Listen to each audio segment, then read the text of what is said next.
নমস্কার, আমি মৌসুমী। শিলালিপিতে আপনাদের সবাইকে স্বাগত জানাই। শোনাচ্ছি সাহিত্যিক বিভূতিভূষণ বন্দ্যোপাধ্যায়ের দৃষ্টি প্রদীপ।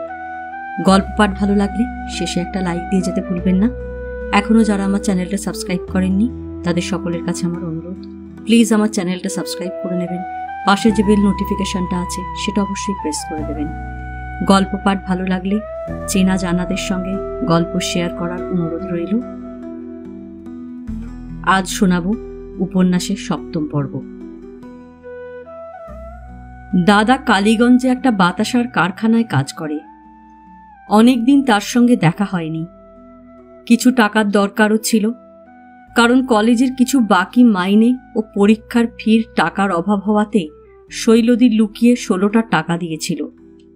যাওয়ার আগে সেই টাকাটা তাকে দিয়ে যাওয়া দরকার, যদিও সে চায়নি। বাঁশবেড়ের ঘাটে গঙ্গা পার হয়ে ওপারে যাব। খেয়ার নৌকো আসতে দেরি হচ্ছে। আমি প্রকাণ্ড একটা পুরনো বাঁধা ঘাটের সিঁড়িতে বসে অপেক্ষা করছি। ঘাটের ওপরে একটা জীর্ণ প্রাচীন শিব মন্দির, তার ফাটলে ফাটলে বট অসত্যের গাছ। মন্দিরের চূড়ার ত্রিশূলটা পশ্চিমে হেলে পড়া সন্ধ্যার সূর্যের আলোয় মনে হচ্ছে যেন সোনার। ভারী ভালো লাগছিল মন্দিরটা আর এই জনবিরল বাঁধা ঘাট। ওই মন্দিরে যদি আরতি হতো এই সন্ধ্যায়, বন্দনারত নরনারীর দল ওই ভাঙা চাতালে দাঁড়িয়ে রইত, তবে আমার আরো ভালো লাগত। কথাটা ভাবছি এমন সময় আমার শরীরটা যেন কেমন করে উঠল, কানের পাশটা শিরশির করতে লাগলো। হঠাৎ আমার মনে হলো এই ঘাটের এই মন্দিরে খুব বড় একজন সাধু পুরুষ আছেন। তার দীর্ঘ চেহারা, মাথার বড় বড় চুল, প্রসন্ন হাসি মাখানো মুখ। আমি তাকে দেখতে পেলাম না, কিন্তু তার উপস্থিতি অনুভব করলাম। তিনি এখানে অনেকদিন আছেন। ভাঙা ঘাটের রানায় বসে ওপারের উদীয়মান পূর্ণ চন্দ্রের দিকে চেয়ে এই সন্ধ্যায় তিনি উপাসনা করেন, এবং তিনি কারোর ওপর রাগেন না। কত লোক না বুঝে ঘাটের নির্জনতা ভঙ্গ করে। তিনি সদাই প্রসন্ন, সকলের ওপরে সদাই স্নেহশীল। এরকম যখন হয় তখন আমার শরীর যেন আমার নিজের থাকে না। নয়তো আমার সাধারণ অবস্থা থাকলে জিজ্ঞেস করতুম অনেক কথাই তাঁকে। একটু পরে খেয়া নৌকা এলো। অনিচ্ছার সঙ্গে ঘাট ছেড়ে নৌকোতে উঠলাম। জায়গাটা পবিত্র প্রভাবে ভরা, এমন একটা প্রভাব যা সেদিন বরানগরের বাগানবাড়ির সেই সাধুর কাছে অনুভব করিনি। দাদা আমায় দেখে খুব খুশি হলো। ওর চেহারা খারাপ হয়ে গিয়েছে।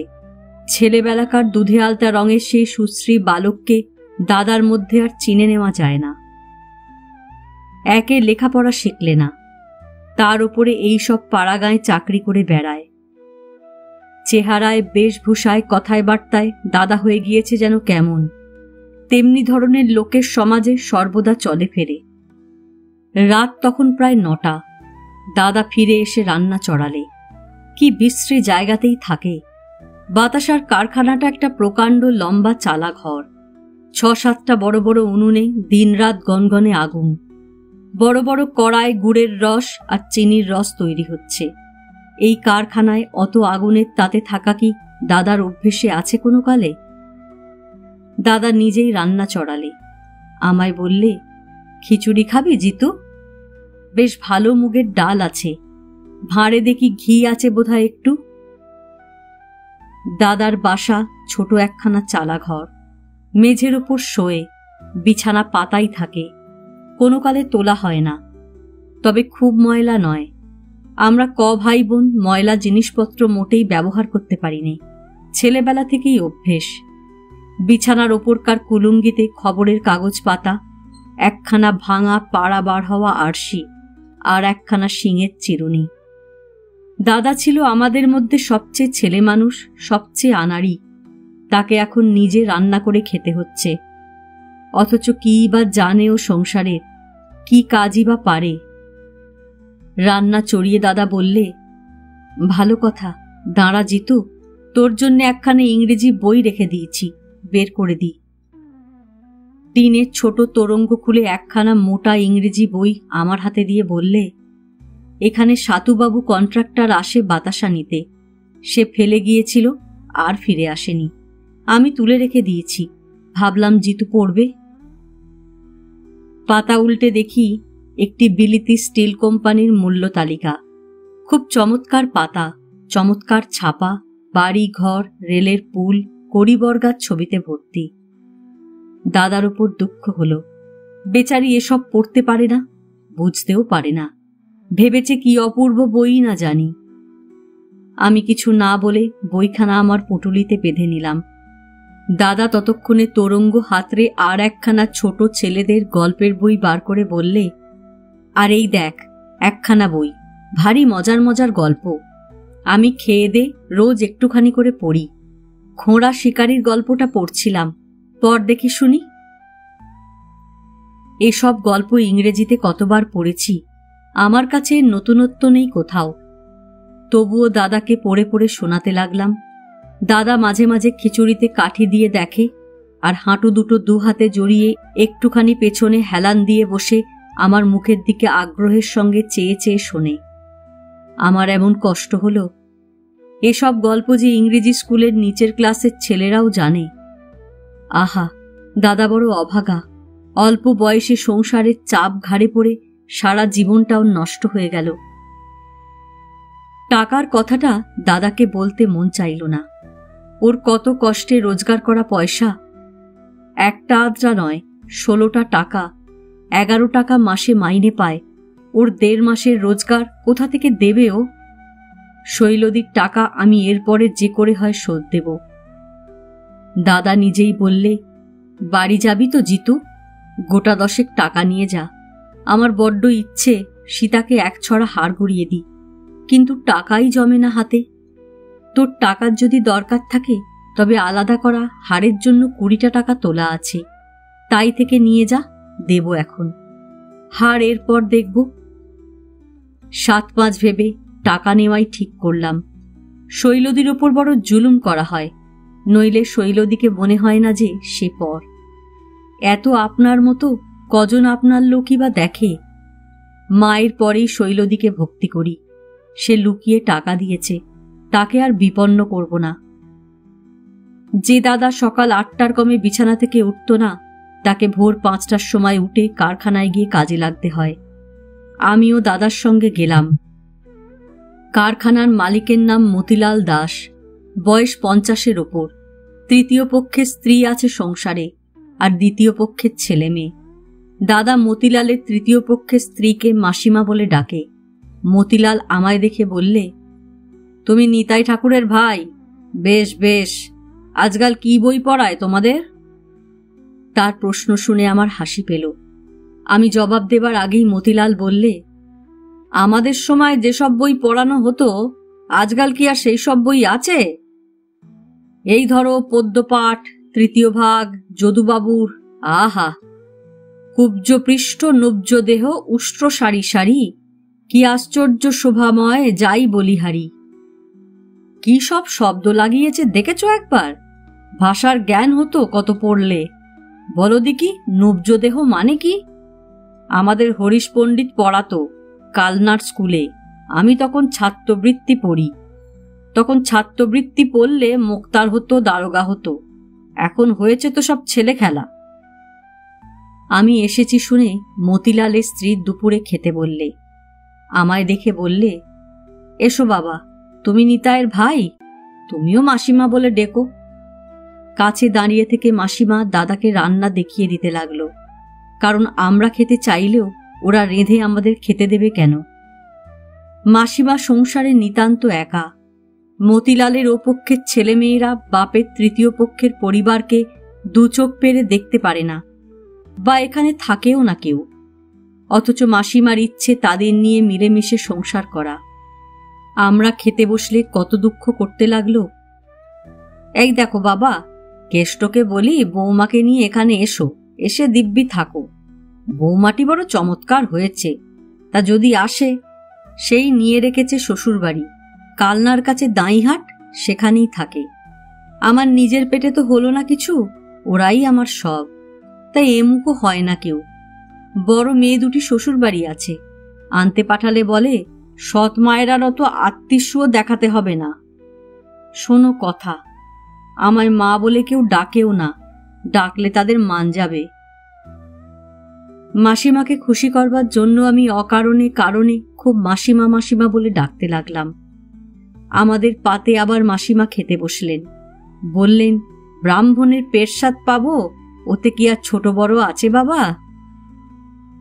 আমার মনে অস্বস্তি হলো। আমি তো এদের এসব মানি নে, ব্রাহ্মণের ধর্ম পালন করি নে, সে কথা তো ইনি জানেন না। অথচ খুলে বললে মাসিমার মনে কষ্ট দেওয়া হবে হয়তো। দাদার কাছ থেকে 8 ঘড়া এলাম। আসবার সময় সীতার জন্য ভালো সাবান কিনে নিয়ে এলাম। বই পড়তে ভালোবাসে বলে 2-3 খানা বাংলা বইও আনলাম। সীতা বড় হয়ে উঠেছে, মাথায় খুব লম্বা হয়েছে, দেখতে সুন্দর হয়েছে আরো। আমার হাত থেকে সাবান নিয়ে হেসে বললে, দেখি দাদা কেমন সাবান। আমার একখানাও আস্ত সাবান ছিল না। একখানা সানলাইট সাবান আনিয়েছিলাম বাজার থেকে, সে আধখানা হয়ে গিয়েছে। সীতার সে পুরনো অভ্যাস এখনো আছে। কথা বলতে বলতে হঠাৎ খোঁপায় হাত দিয়ে দেখে ঠিক আছে কিনা। লম্বা ঢ্যাঙা, চওড়া নকশা পার কাপড় পরনে, খোঁপার ধরনও সেকেলে। আজকাল শহরে দেখে এসেছি ওরকম খোঁপা উঠে গিয়েছে। ও ধরনের কাপড় পরলে সেখানে লোকে হাসবে। বেচারি সীতা। লেখাপড়া শেখবার, বই পড়বার ওর কত আগ্রহ, অথচ এই পাড়া গাঁয়ে পরের বাড়ির দাসীবৃত্তি করেই ওর জীবন কাটল। না হলো লেখাপড়া শেখা, না মিটল কোনো স্বাদ। অথচ ওর বুদ্ধি ছিল এত চমৎকার, মিশনারি মেয়েরা কত প্রশংসা করত। ওকে কি ভালোই বাসত মিস নটন। কিন্তু কি হলো ওর? এখন সেই কতকাল আগেকার পুরনো বইগুলোই পড়ছে, কিছুই শেখেনি, কিছুই দেখেনি। সীতা বললে, দাদা পাশ করেছ? পাশের খবর এখনো বেরোয়নি, পাশ করব ঠিকই। পাশ হলে আমায় জানিও দাদা, আমি তোমাকে একটা জিনিস প্রাইজ দেব। কি জিনিস রে? একটা মানি ব্যাগ বুনছি লাল উলের, তোমার জন্য একটা, বর্দার জন্য একটা, তোমাদের নাম লিখে দেব। মিস নটন আমাদের দিত কত কি প্রাইজ না? মিস নটনকে তোর মনে আছে সীতা? তুই তো তখন খুব ছোট। খুব মনে আছে। তার দেওয়া জিনিস আমার বাক্সে এখনো রয়েছে, দেখলেই তাদের কথা মনে পড়ে। জ্যাঠামশাই আমায় ডেকে বললেন, জিতু শোনো, এখন তুমি বড় হয়েছ, তোমার সঙ্গে পরামর্শ করে কাজ করাই ভালো। সীতার বিয়ে না দিলে নয়, ওর 15-16 বছর বয়স হলো, আর ঘরে রাখা যায় না। কিন্তু এদিকে টাকা কড়ি খরচ করবে কে? 1000 টাকার কমে আজকাল ভদ্রলোকের ঘরে বিয়ের কথাই তোলা যায় না। দেখে এসেছ তো শহর বাজারে? তা আমি এক জায়গায় ঠিক করেছি। পাত্রটির বাপ আমার এখানে এসেছিল, জমি জমা আছে, চাষা গেরস্ত, খেতে পড়তে কষ্ট পাবে না। আখের চাষই আছে অমন 20-22 বিঘে। পাত্রটি চাষবাস দেখে, রং একটু কালো। তা হোক, পুরুষ মানুষের রঙে কি আসে যায়, তবে বংশ ভালো। কামদেব পণ্ডিতের সন্তান, সবে 3 পুরুষে ভঙ্গ, আমাদেরই স্বঘর। আমি বললাম, লেখাপড়া কত দূর করেছে? লেখাপড়া কি আর MA BA পাশ করেছে? তবে বাংলা ছাত্রবৃত্তি পর্যন্ত পড়েছে, দিব্যি হাতের লেখা। হ্যাঁ, একটা কথা ভুলে যাচ্ছি, অল্পদিন হলো পাত্রটির প্রথম পক্ষের স্ত্রী মারা গিয়েছে। তবে সে কিছুই নয়, বয়স কমই। একটি বুঝি ছেলে আছে ও পক্ষের। ছাত্রবৃত্তির কথায় আমার মতিলালের উটের কবিতাটি মনে পড়ল। আমি বললাম, আচ্ছা, আমি ভেবে বলবো জ্যাঠামশাই। লেখাপড়া জানে না আর তাতে দোজ বরে, এতে বিয়ে দেওয়ায় আমার মন সরে না। সীতার মতো মেয়ে, আপনি বলুন না জ্যাঠামশাই। জ্যাঠামশাই নিজের কথায় প্রতিবাদ সহ্য করতে পারেন না। তিনি এ অঞ্চলের মানী ব্যক্তি। আগের চেয়ে বিষয় আশয়ে টাকা কড়ি এখন তার আরো বেশি। এদিকের সব লোক তাকে খাতির করে চলে, কেনই বা তিনি প্রতিবাদ সহ্য করবেন? সে জানি এ গাঁয়ের রামবাণুজ্যের ব্যাপারে। রামবাণুজ্যে কি জন্যে রাত্রে আফিম খেয়ে শুয়েছিল। সকালে উঠে খবর পেয়ে জ্যাঠামশাই গেলেন। রামবাণুজ্যে ছিল জ্যাঠামশাইয়ের খাতক। জ্যাঠামশাই গিয়ে কড়া সুরে বললেন, কি হয়েছে রাম? রামবাণুজ্য তখন কথা বলতে পারছে না। জ্যাঠামশাইয়ের কথার উত্তর সে দিতে পারল না। জ্যাঠামশাই ভাবলেন বাঁড়ুজ্যের তার প্রতি অসম্মান দেখিয়ে ইচ্ছে করেই কথার উত্তর দিচ্ছে না। বললেন, ভালো করে কথার উত্তর দাও, কার সামনে কথা বলছো জানো না? সঙ্গের সব লোক বললে, হ্যাঁ, কর্তা যা বলছেন জবাব দাও ওর কথার। কিন্তু রামবাড়ুজ্যে জ্যাঠামশাইয়ের চোখ রাঙানির চৌহদ্দি পার হয়ে চলে গেল ঘণ্টা দুয়ের মধ্যেই। কি জন্যে সে আফিম খেয়েছিল কেউ জানে না। তার মৃত্যুর পরে জ্যাঠামশাই তার ভিটে মাটি বিক্রি করে নিয়ে নিলেন। তার বিধবা স্ত্রী নাবালক একটিমাত্র মেয়ের হাত ধরে ভাইয়ের দৌড়ে গিয়ে পড়ল। আমি যেবার ম্যাট্রিক দিই সে বছরের কথা। আমার কথার উত্তরে জ্যাঠামশাই আমায় অনেকগুলো কথা শুনিয়ে দিলেন। আমাদের এদিক নেই ওদিক আছে, রাজা মহারাজাদের ঘরে বোনের বিয়ে দেবার ইচ্ছে থাকলেই তো হয় না, পয়সা চাই। 15-16 বছরের মেয়ে গ্রামে সমাজের মধ্যে বাস করতে গেলে আর ঘরে রাখা চলে না। তাছাড়া তিনি কথা দিয়ে ফেলেছেন, তাঁর কথার মূল্য আছে, ইত্যাদি। জ্যাঠামশাইদের বাড়ির জীবনযাত্রার ধারা সেই পুরনো দিনের মতোই চলেছে। এখানে এলেই বুঝি এদের মন নানা দিক থেকে কতভাবে শৃঙ্খলিত। বাড়িতে এতটা জমি রয়েছে, ঠাকুর পূজার উপযোগী ছোট্ট একখানা গাঁদা ও করবি ফুলের বাগান ছাড়া আর কোথাও একটা ফুলের গাছ নেই। উঠোনের কোনো জায়গায় এরা কোথাও একটু সবুজ ঘাস রাখবে না। মেজ কাকার কাজ হচ্ছে এতটুকু কোথাও ঘাস গজালে তখনই নিজের হাতে নিড়েন ধরে উঠিয়ে ফেলা। প্রকাণ্ড উঠোন চাঁচা ছোলা, সাদা মাটি বার করা, সবুজের লেশ নেই। বলে দেখেছি, এরা তা বোঝে না।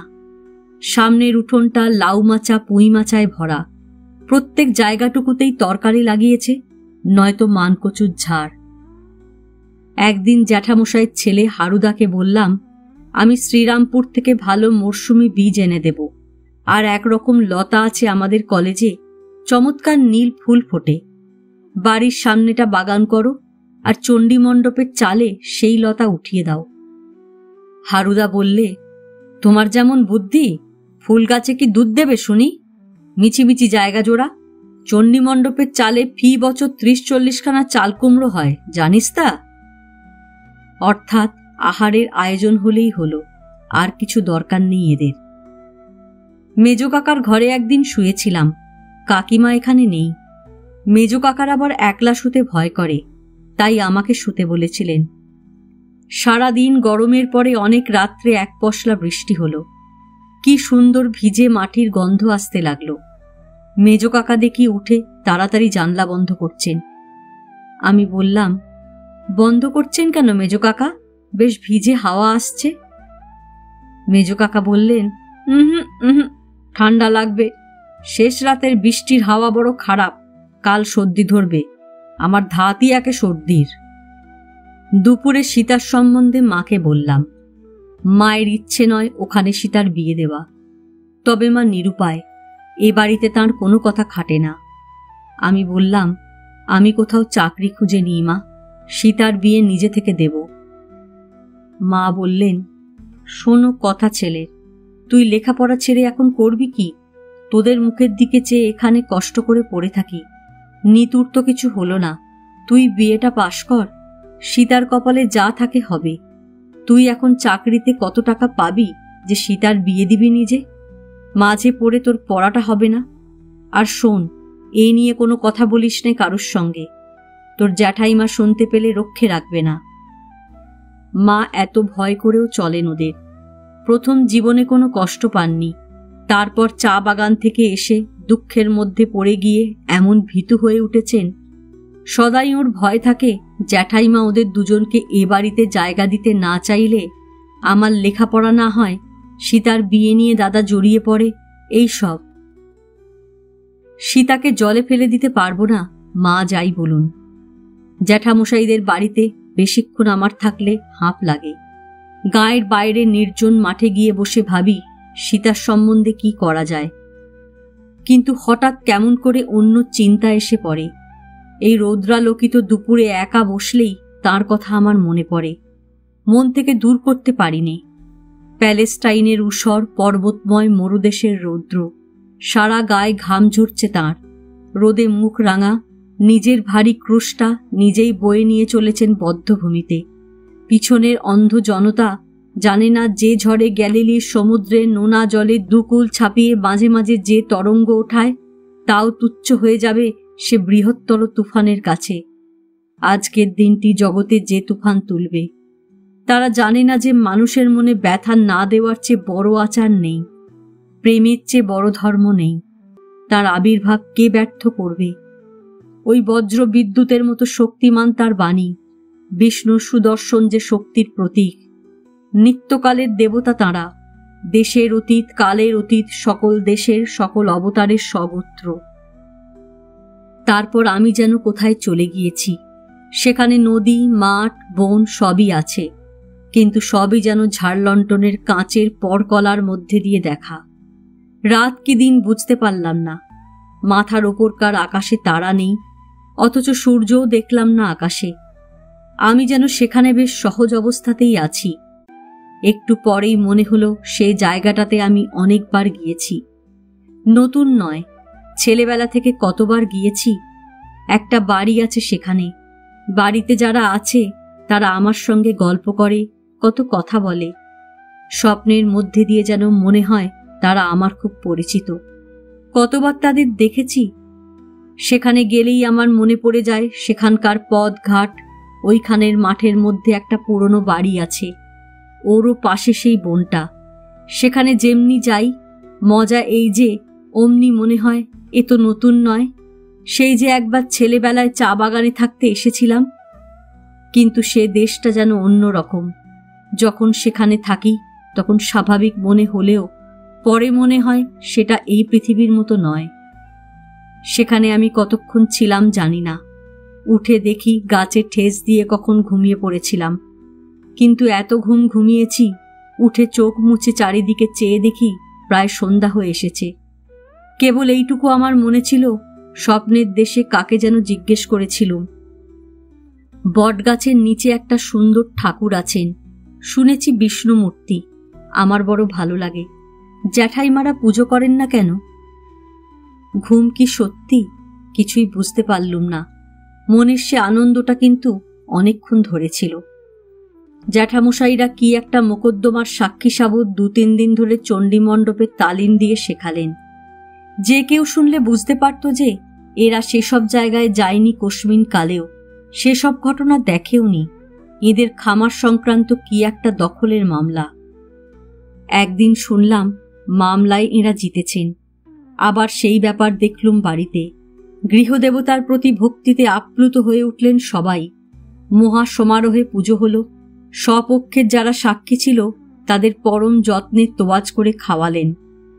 খাওয়ান, তাতে ক্ষতি নেই, কিন্তু দেবতাকে এর মধ্যে জড়ান কেন?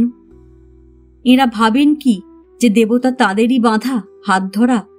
ওদের মিথ্যাকে, অবিচারকেও সমর্থন করবে তিনি ভোগ নৈবেদ্যের লোভে? জ্যাঠাইমা যখন ব্যস্ত হয়ে গরদের শাড়ি পরে পুজোর আয়োজনে ছুটোছুটি করছিলেন, তখন আমার ভারী রাগ হলো। আজকাল এসব মূঢ়তা আমার আদৌ সহ্য হয় না।